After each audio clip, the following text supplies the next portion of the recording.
Lepo pozdravljeni na naslednjem dogodku Sejma Liberak. Kako in ali sploh prevajati stara besedila, še posebno verska? Matjaž Črnivec, tajnik Svetopisanske družbe Slovenije in eden glavnih avtorjev sodobnega prevoda Biblije, se bo v pogovoru z doktorico Nike Kocijančič-Pokorn dotaknil prevajanja Biblije za sodobne čase in izzivov, ki jih tovrstna naloga prinaša. Izvolite. Hvala lepa. Dobrodošli na pogovoru o prevajanju Svetega pisma. Jaz sem mislila, da bo bolj mokro, zdaj nas bo sijalo. Jaz sonce upam, da bo zdržalo to urico in da se bomo uspeli tudi navezati stik z vami, poslušalci. Še posebej sem vesela, da se je odzval na povabilo Matjaž Črnivec, ki je tajnik Svetopisanske družbe. Sodeloval je pri izdaji poimenovanega standardnega prevoda Svetega pisma, je pa tudi sam prevajalec novozaveznih besedil v sodobno slovenščino, ki nagovarja sodobne bralce. Poleg tega je pesnik, publicist, ki redno objavlja na svoji spletni strani in blogu, ki premišljuje o raznih stvarih, ki se dotikajo življenja sodobnega kristjana in je pripadnik Evangelijske krščanske cerkve v Ljubljani, torej je evangelijski kristjan, laik, poročen z dvema velikima otrokoma že. Ne se zdi še mlad, no. V današnjem pogovoru tako sva si ga zamislila, da bi najprej spregovorila o prevajanju Svetega pisma na svetu, pa v Sloveniji, potem, da bi se dotaknila vprašanj prevajanja in sopotništva prevajanja Svetega pisma v kolonialnem procesu in načrtu, potem vprašanja inkluzivnega, nediskriminatornega govora in zapisa v Svetem pismu. Na koncu pa bi tudi spregovorila o tem tvojem prevodu, Matjaž, ki je namenjen sodobni mladi publiki. Seveda pa bomo dali besedo tudi vam in vašim vprašanjem. Dobro, začela sem s tem, da si tajnik Svetopisanske družbe. Kaj je Svetopisanska družba, kaj je njeno poslanstvo in kakšne naloge ima tajnik? Hvala, da sem vesel, da lahko tukaj spregovorijo par besed o teh področjih, ki me seveda živo zadevajo po različnih plateh. Zdaj, Svetopisanska družba je ena zelo čudna organizacija, v tem smislu, da je zelo težko klasificirati. Je prvič to medcerkvena organizacija, se pravi, je organizacija, ki ne služi eni krščanski konfesiji, ampak vsem. Je ustanovljena v bistvu zato, da vsem kristjanom, pa seveda tudi vsem ostalim služi s Svetim pismom. Se pravi, to je organizacija, ki se ukvarja s Svetim pismom, kar pomeni najprej prevajanje Svetega pisma in dejansko Svetopisanske družbe, ker to je tudi svetovna zveza, se pravi Slovenska svetopisanska družba je članica ene velike svetovne zveze, v kateri je 140 takih svetopisanskih družb. Se pravi, ta svetovna zveza skrbi za prevajanje Svetega pisma, tudi za ekspertizo na tem področju.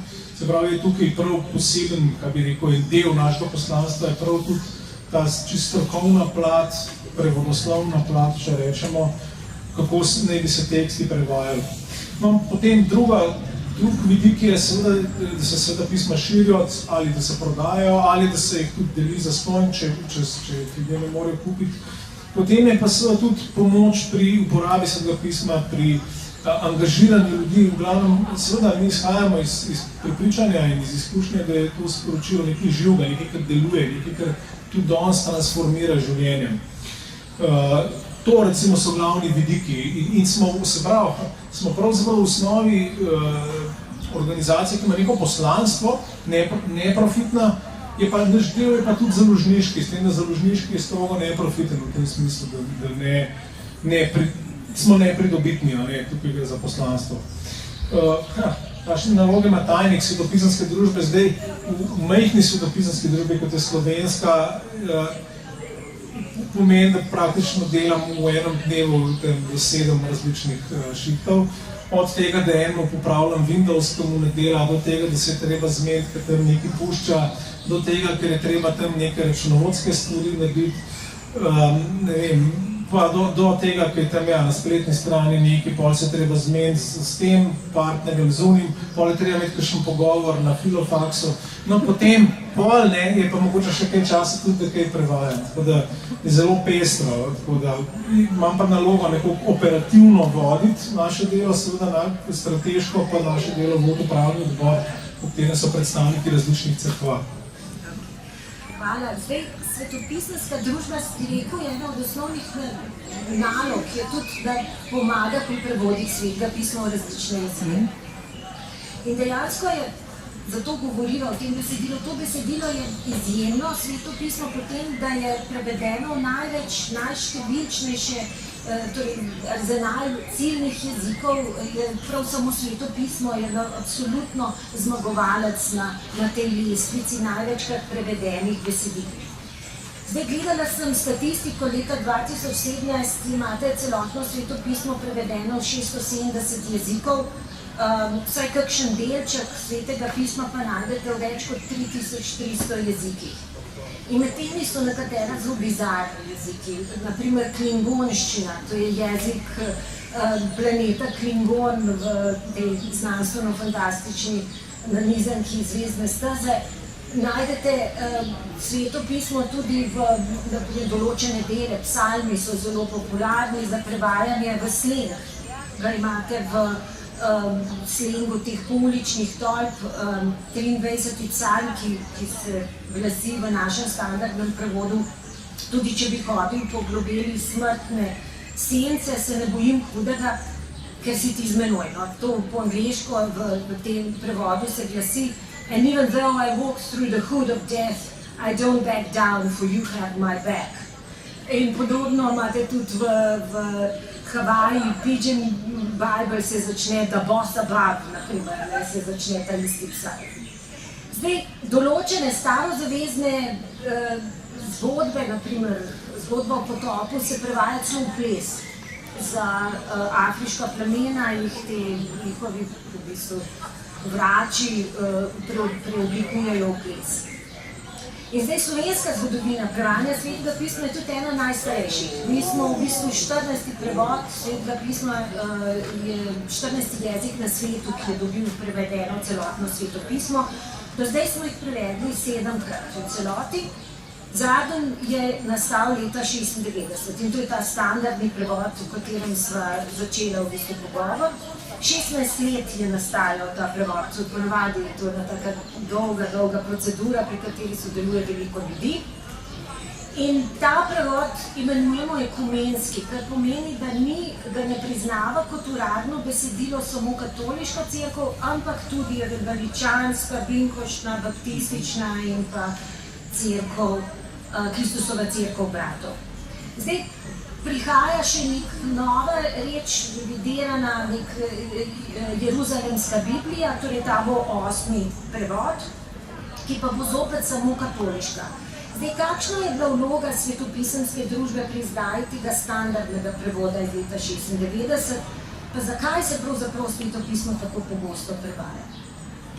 Vloga svetopisemske družbe pri standardnem prevodu je bila kot nekakšen organizator dela iz bolj te, recimo, tehnične, uredniške, založniške strani in tudi prav v tem povezovanju cerkva, ki sem ga že omenil, ker so zdaj sicer prevajalci standardnega prevoda so bili vsi katoličani, je pa bilo tukaj razlika ta, da so potem predstavniki drugih cerkva to besedilo lahko natančno pregledali, prispevali svoje pripombe, predloge, ki so jih večinoma sprejeli, tako da je potem nastalo zaupanje, kaj ne rečem, med različnimi konfesijami krščanskimi, da je to pač lahko skupno besedilo.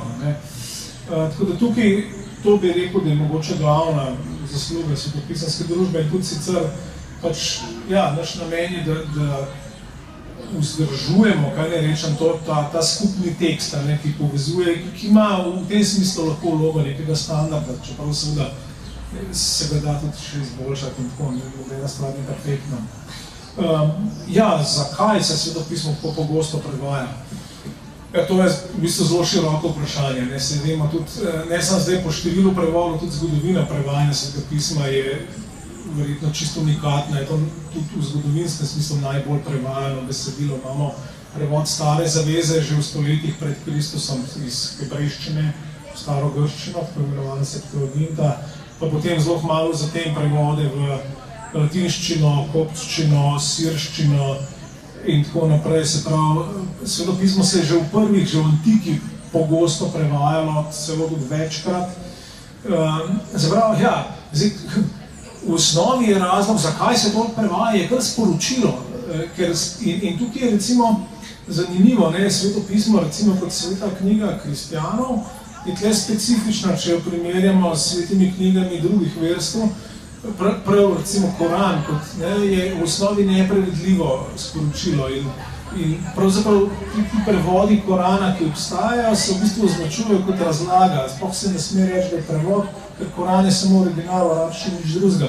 Medtem v krščanstvu še posebej, v judovstvu manj, v krščanstvu je pa to prevodno načelo bilo že, kaj ne rečem, v DNK-ju te duhovne matrice krščanstva. Se pravi, to se more prevajati, ker je to za vse. Recimo, eno zanimivost, čisto, ne. Jezus, vemo, je središčna oseba krščanstva, vemo, da je govoril v aramejščini. To je nek dialekt, danes bi rekli sirščin, nek semitski jezik je, ampak od njega prvi kristjani niso ohranili več kot par besed, amen, efata, pa še ne par. Dejansko je bilo že zelo zgodaj kristjanom dovolj, da se je to sporočilo ohranilo v kojnegrščini, ki je bilo nek sporozumevalni jezik tistega časa. Se pravi, že takoj, že na samem, še prednje sploh bilo zapisano, je bilo tukaj že to prevodno načelo v igri. Se pravi, tukaj gre za eno, pravzaprav v tem smislu optimistično prepričanje, da čeprav gre tukaj za najpomembnejše, najvišje sporočilo o Bogu, o večnosti, o teh temeljnih vprašanjih, ki jih imamo kot človeška bitja, da je to prevedljivo, da se to da, da se to sme, da se to celo mora prevajati. Se pravi, to je v ozadju teh mnogih prevodov v različne jezike in potem tudi seveda večjih prevodov v isti jezik, ker se seveda čez čas jezik spreminja, tudi se seveda spoznanja glede narave, pa tudi glede bibličnih jezikov napreduje in tako naprej. Se pravi, ja, vsake nekaj desetletij je treba narediti saj revizijo, če ne nov prevod, to je pač nekako splošno. Da ne omenimo pol še različnih tipov prevoda, katerim bomo prišli pol. Ja, torej praviš, da je v osnovi bilo neko to veselo oznanilo, dobra novica, ki se je hotela širiti. Ampak če sva iskrena, so večkrat prevodi evangelijev tudi spremljali v zgodovini krščanstva načrtno uničevanje izvorne kulture in izročila. Cortés je ob svojem osvajanju Srednje Amerike ne samo uničeval vse, kar je uspel, kar je bilo izvornega, kulturno drugačnega, ampak tudi nasilno evangeliziral prebivalstvo, sicer se patri, ki so ga spremljali, s tem niso strinjali, ampak ne moramo zanikati, prevodi Svetega pisma so spremljali ta osvajanja. A se svetopisanska družba srečuje s temi očitki, tožbami, da deluje kot sopotnica nekih nasilnih osvajalskih projektov Zahoda in kako se s tem soočaš? Mislim, če zdaj začnem pri koncu, danes se svetopisanske družbe ne soočamo s temi očitki, prej nasprotno. Ampak zdaj, če gremo en korak nazaj, zdaj mislim, da jasno je treba zelo odkrito reči, pač problem recimo Cortésa in podobnih misionarskih, narekvajih projektov, ki jih je seveda Zahod izvajal, ali to v Afriki, ali to v Južni Ameriki, ali to v Aziji, je pravzaprav to, da to, kar se je izvažalo tja, zdaj to pa bom osebno pač povedal, ni bilo krščanstvo, ampak je bilo to, kar Angleži lepo ločijo kot Christendom. Angleži imajo dva izraza, Christianity pa Christendom. Izvažal se je kompletni kulturni paket, ki ni samo zdaj sporočilo o Jezusu, ampak je kompletna kulturna matrica skupaj seveda z dominacijo. Te pač zahodne velesile, je bila to Španija, je bila to Velika Britanija ali Nizozemska, nima veze. Hkrati, se pravi, to so bile dejansko, tukaj je šlo za to uničevanje, ampak recimo tipično, Cortés je prinesel krščanstvo recimo v Južno Ameriko, ampak če gledaš prevod v inkoščini, to je kečua danes, besedo za Boga imajo tam Dios. Se pravi, tukaj že v osnovi vidiš, da je šlo že tukaj za neko imperialno dominacijo. Medtem, ko večina sodobnih prevodov, recimo, če pride prevod v neko afriško pleme, večinoma štartajo, najdejo tam domačo besedo za vrhovno božanstvo. Ne nazadnje, koliko naša beseda je ista, kot je bila pač slovanska, praslovanska, tukaj se ni en tuj pojem upeljal za Boga, naprimer. Ne?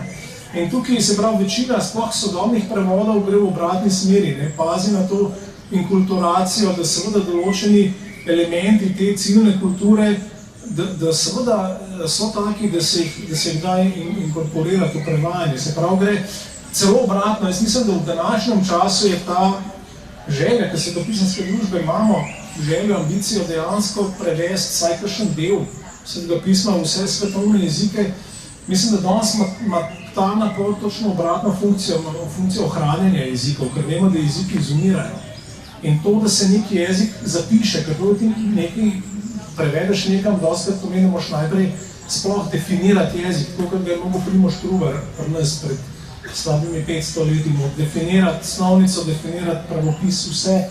In seveda šele potem lahko ti tudi kakšno knjigo tam narediš. V glavnem, jaz mislim, da danes svetopisanski prevodi imajo točno obratno funkcijo, funkcijo ohranjanja teh zelo ranljivih, majhnih tudi seveda, ker to kakšne te jezikovne skupine imajo po nekaj tisoč govorcev, pa še manj. Tako da prevod enega, recimo, svetopisanskega besedila v tisti jezik ponavad prinese ohranitev. Celo bi se to lahko imamo potem debatiti. Celo mislim, da je, kar se slovenščine tiče, da se da tako tezo postaviti, da se je obdržala ravno zaradi zelo drznega projekta, ki so ga štartali protestanti v 16. stoletju. Danes se srečujemo tudi z vedno pogostejšimi in glasnejšimi zahtevanji skupin, ki so potisnjene na obrobje, marginaliziranimi skupinami, potem, da bi dobile svoj glas in enakopravnejši status v družbi. Jih je več. Ena izmed njih so tudi ženske. In dejansko, če pogledaš zgodovino prevajanja, pa zgodovino feminizma, ugotovite, da je tesno povezana s prevajanjem Svetega pisma.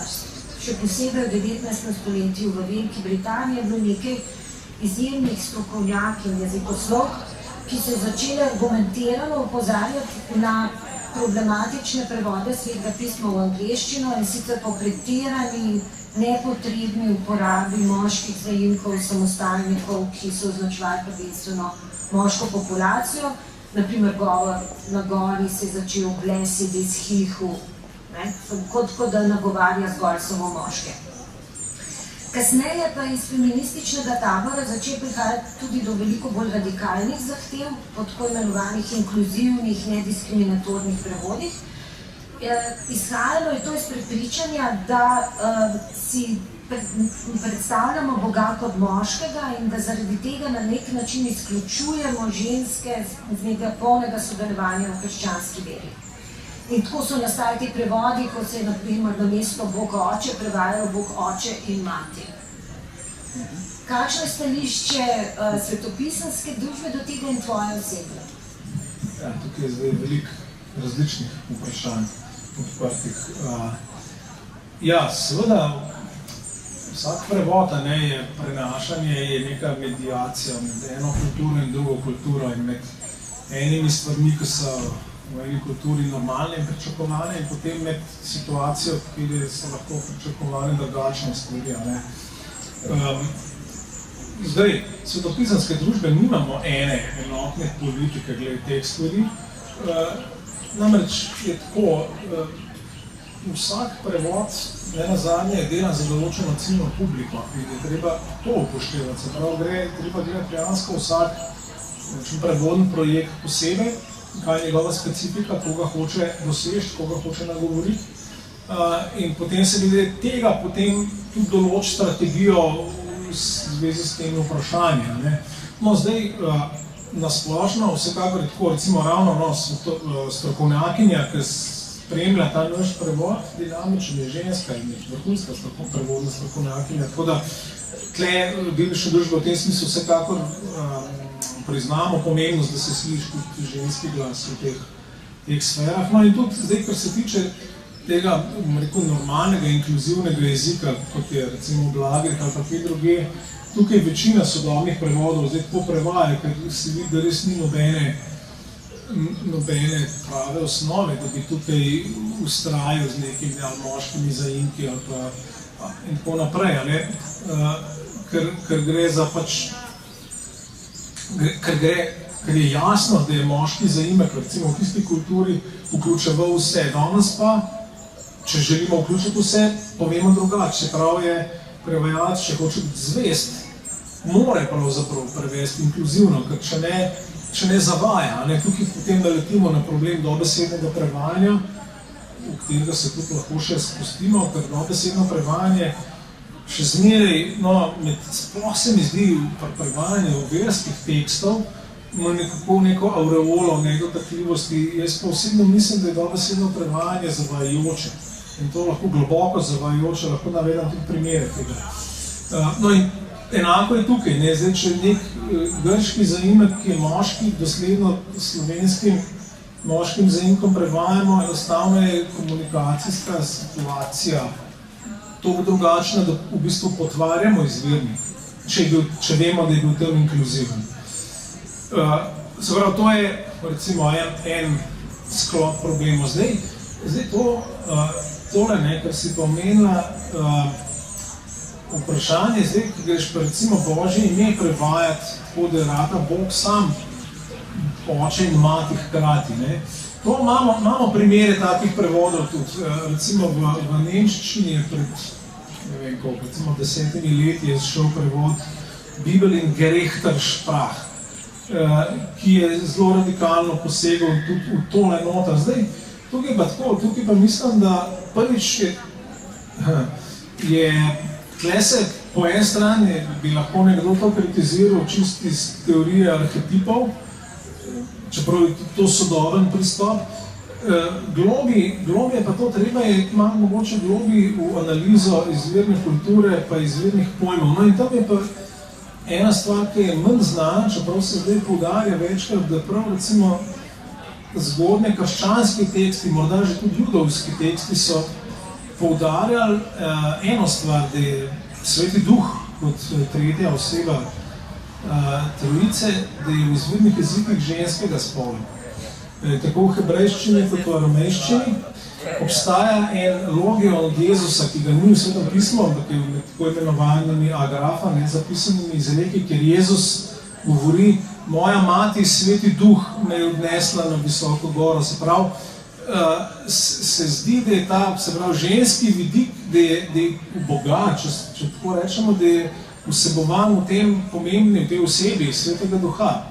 In zdaj, če bi pa mi s prevodom, tukaj pa vidimo, da tak prevod, ki bi pa zdaj kar Boga očeta, kar naredil očeta in mati enostavno, tako, da bi se zapeljal z buldožerjem v trgovino s porcelanom. Enostavno vsiljevanje nekih ideoloških predsodkov nekemu tekstu, ne da bi dejansko pazil na to, kaj v tekstu res je. Se pravi, jaz tukaj zagovarjam neko srednje, srednje stališče.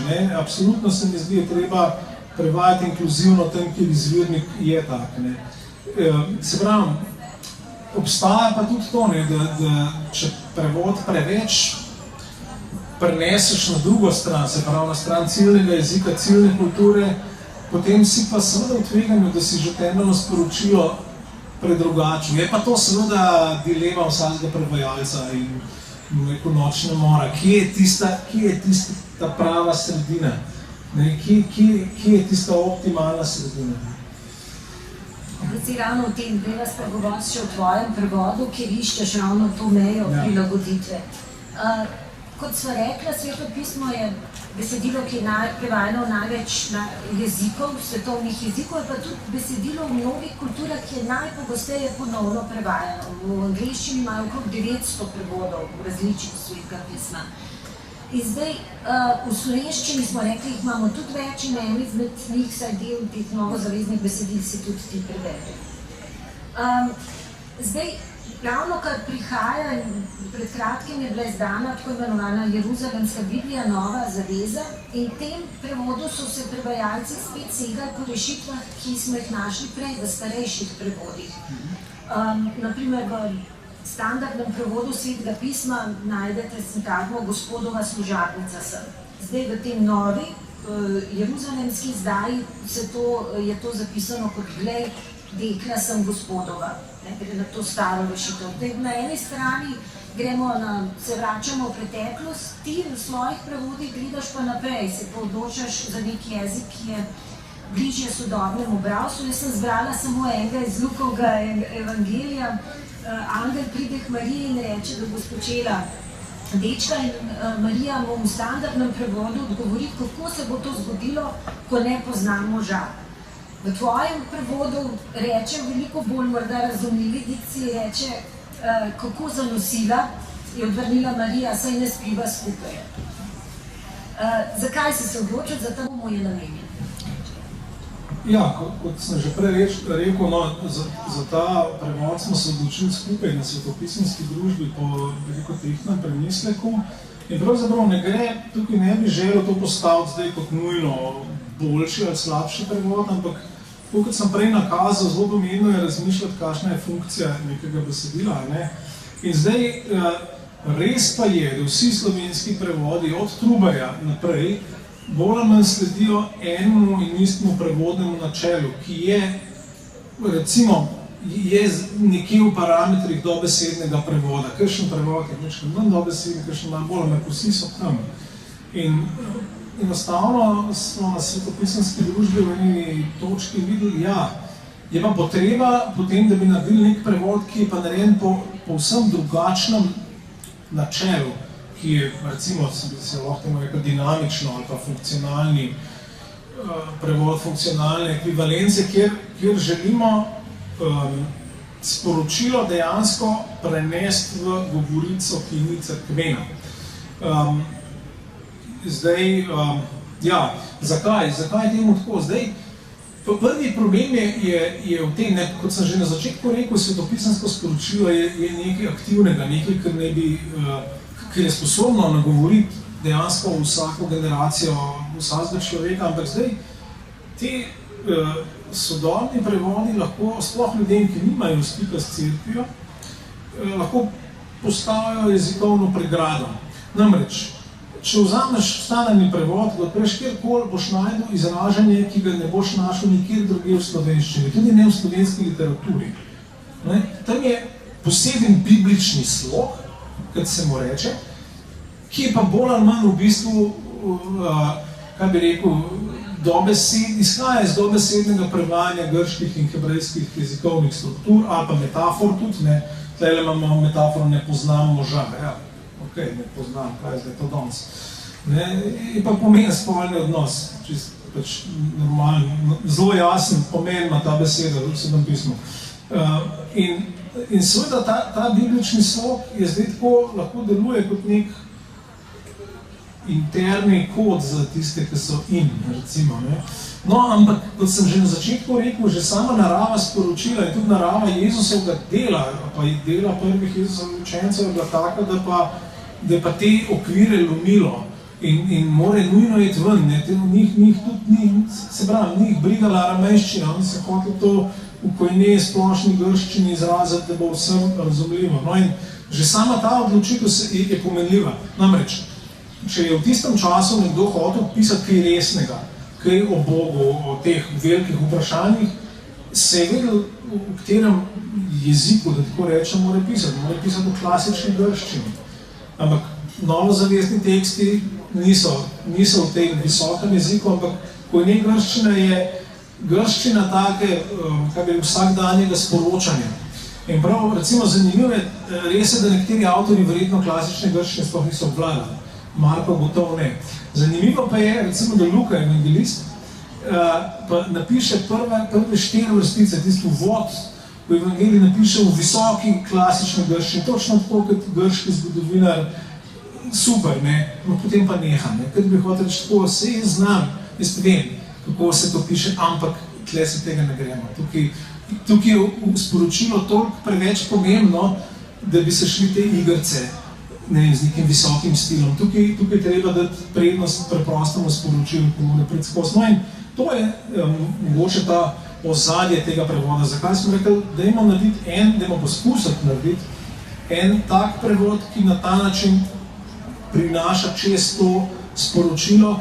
In seveda tukaj smo naleteli na zelo velike probleme, ne? Ker enostavno vidiš, da skoraj vsi glavni termini, s katerimi kristijani operiramo in jih imamo za samoumevne, v navadni slovenščini niso več prisotni.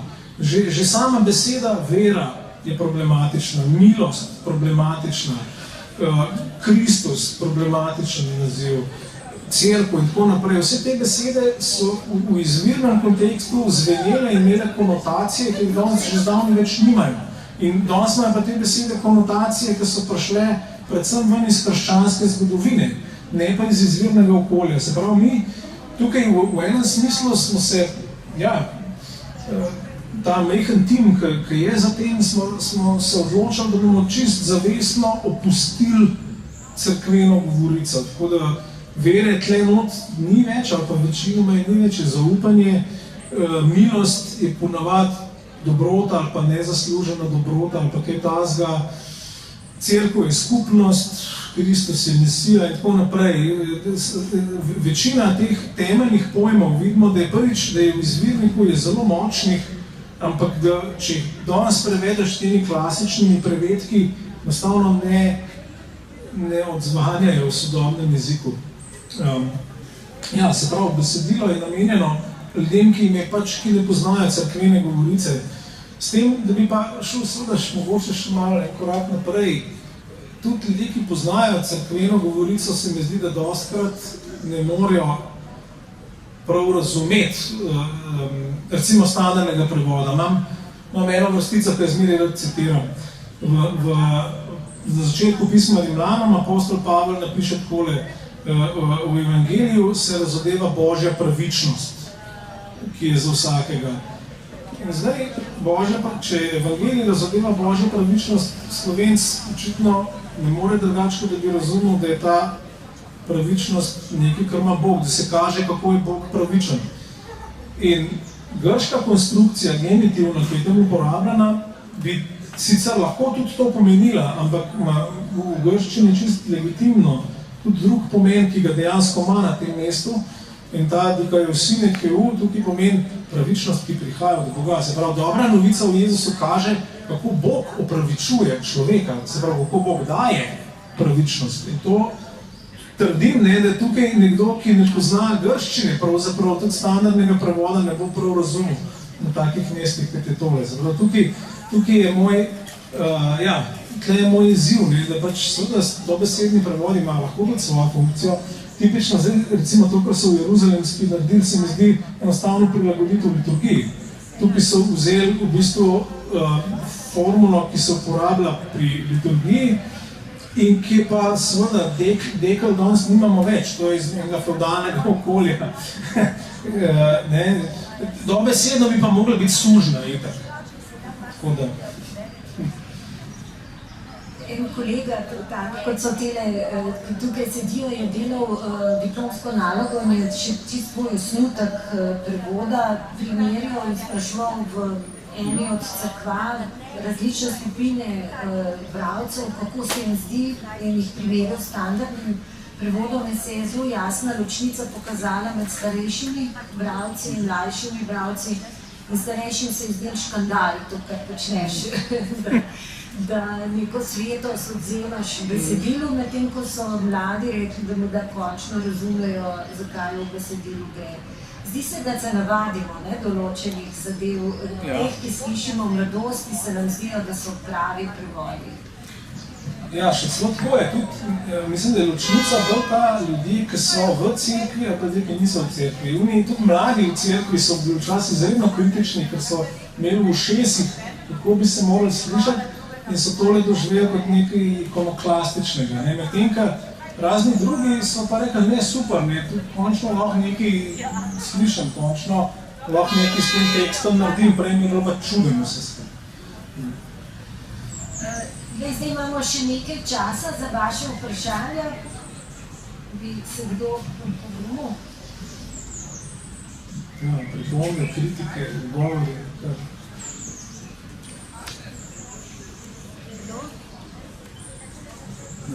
Kdo? Bo?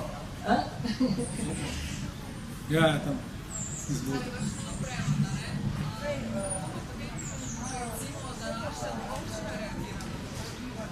Bom povzela, da slišijo. Gospa sprašuje, kako duhovščina reagira na nov prevod Svete pisma?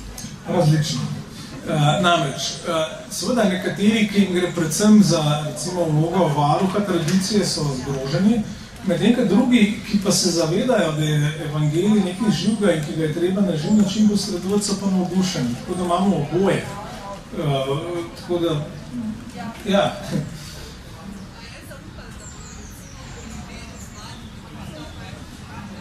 Ja, se pravi. Tako, ja, namen je seveda je, kot vprašanje se glasi, da bi se ta prevod uporabljal pri delu z mladimi. Ja, vsekakor. Ja, to je naša želja in nekateri ga že uporabljajo, ker mi smo izdali par testnih knjižic, tukaj si jih lahko pogledate tudi pol.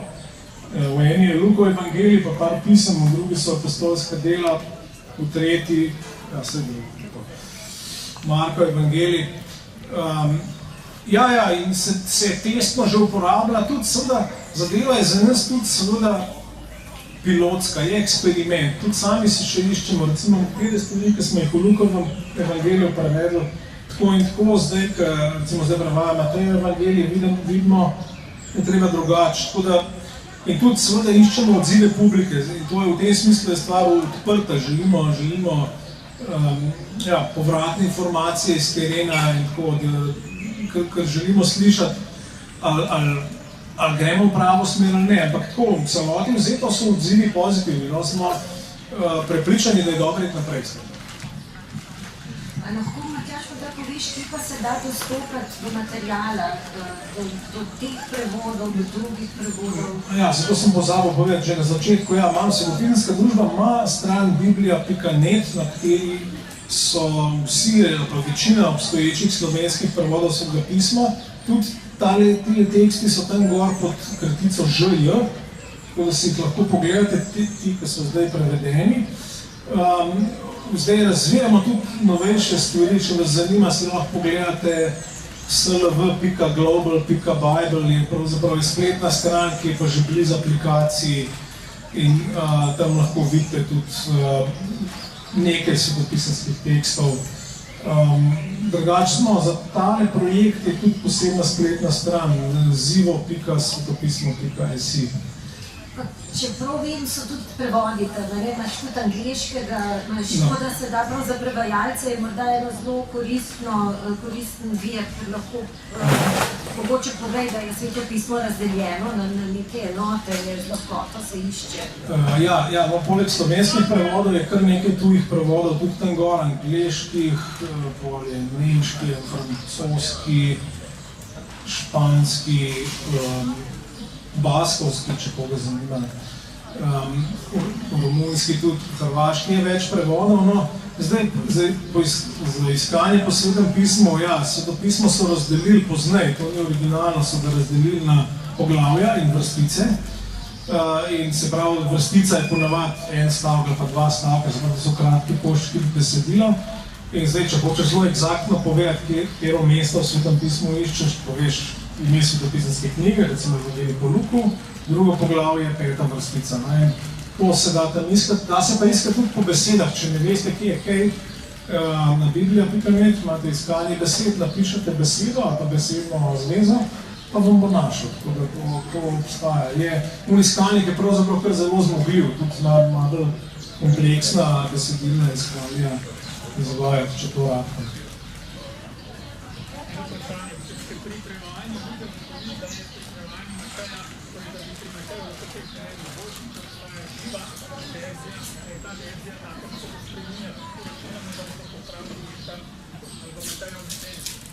Ja, absolutno. To vse, kar imate zdaj tukaj, so vprašanje, ali bomo popravke za nazaj tudi upoštevali, bomo spreminjali besedila za nazaj, odgovor je ja.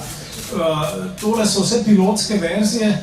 Računamo, da ko bomo enkrat prišli skozi celo novo zavezo, bomo v bistvu napravili redakcijo celote in bomo potem izdali celotno novo zavezo in tisto besedilo ne bo enako v vseh podrobnostih temu, ker je recimo tukaj zdaj.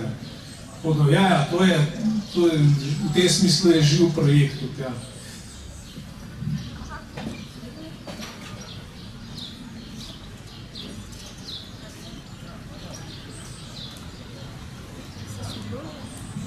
Če kdo kakšno vprašanje?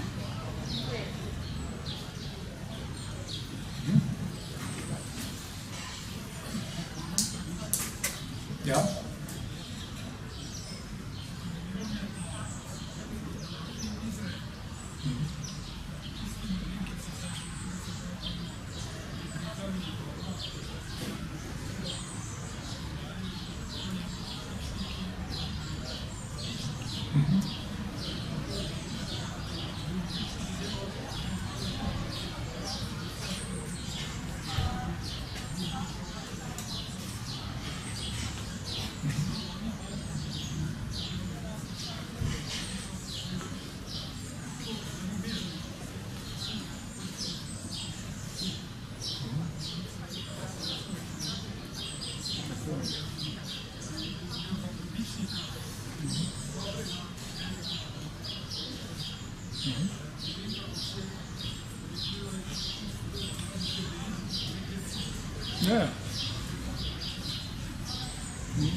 Ja, vprašanje se nanaša na svetopisemski pojem pravičnosti, v bistvu hebrejski pojem pravičnosti in na to, da recimo v Izraelu, ko hočejo nekoga, ki ima zasluge za narod, ki ga naslovijo kot pravičen pred narodom.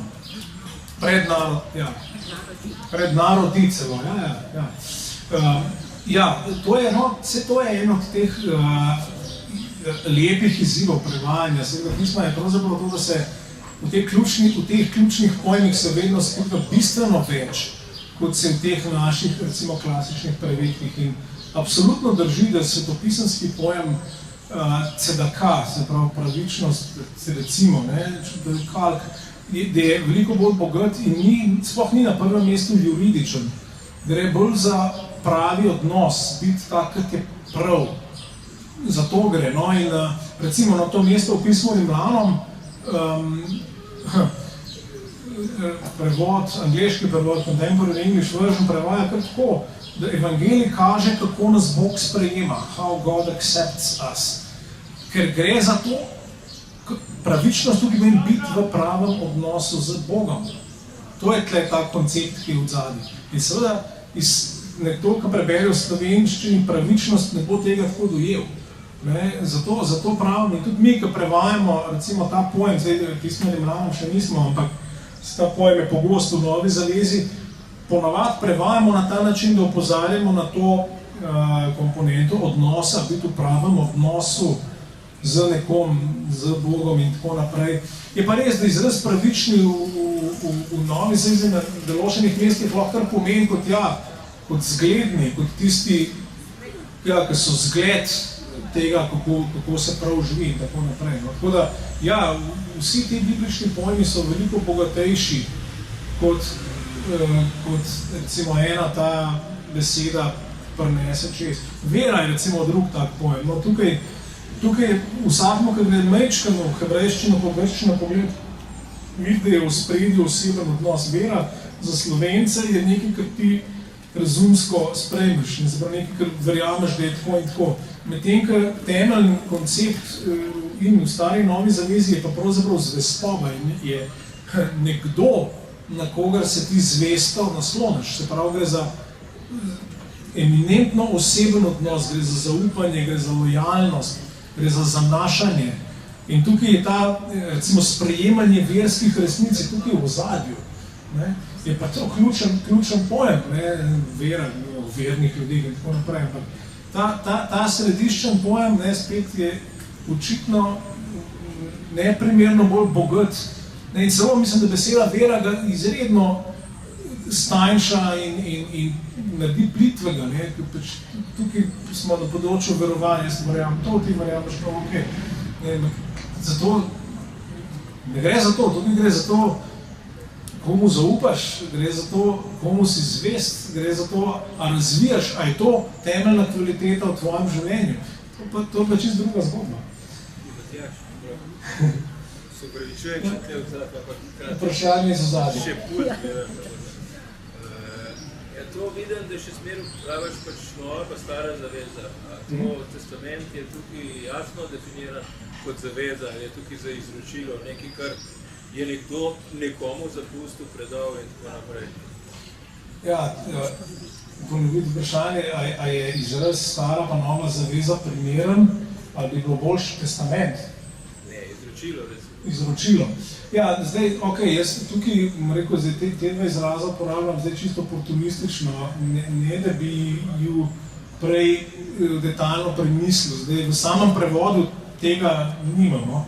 In ko se bomo soočali s tem, bomo mogli ugrizniti v to, kaj je prava. Zdaj, sploh je tukaj dvojna težava, ker v slovenščini stara pa nova zaveza lahko pomeni dve čisto različne stvari. Lahko pomeni korpus knjig stare zaveze, ki jih je recimo za katoličane 46, za evangeličane 39, pa korpus knjig nove zaveze, ki jih je 27. Prav, to je čist zbirka knjig. Ampak potem pa še bolj vsebinski pojem je pa zdaj stara zaveza kot zaveza med Bogom in Izraelci v Mojzesovem času in pa potem nova zaveza, ki je Jezus vzpostavil s svojimi učenci. Se pravi, tle imamo, že tukaj imamo zmedo, pravzaprav terminološko in bi bilo v tem smislu zelo koristno to ločiti. V angleščini to je ločeno, ne? Old and New Testament so zbirke knjig, pa Old and New Covenant je pa zdaj stara pa nova zaveza. Nažalost v slovenščini je tukaj zmeda. Ne? Zdaj v osnovi mislim, da zaveza, slovenski izraz je ustrezen za tisto drugo, se pravi za dogodek na Sinaju, recimo, ki je, se pravi, zaveza med Jahvejem in Izraelom, ali potem nova zaveza med Jezusom pa njegovimi učenci. Kot pa še tukaj seveda, zdaj za tak tip prevoda tudi beseda zaveza ne bo šla skozi, bo treba najti nekaj bolj živega. Ali je to medsebojna predanost, neki, ne vem, zavezanost, saj nekaj v tem smislu, ker danes o zavezi ne govorimo več. Tako da, ja, sploh drugo je pa, zakaj pa korpus, kako pa korpus knjig imenovati, je pa še večji problem. Zdaj vidim, da so že nova doktorja čakata na naslednji spopad, pa zaključimo s tem, da povežemo z naslovom. Govoril si o pravičnežih. Morda bi to lahko rekli, da si pul za Boga, ne? In temu smo v bistvu narekovali v naslovu in končemo s tako noto. Hvala lepa, da ste prišli in sodelovali pri vsem. Hvala lepa.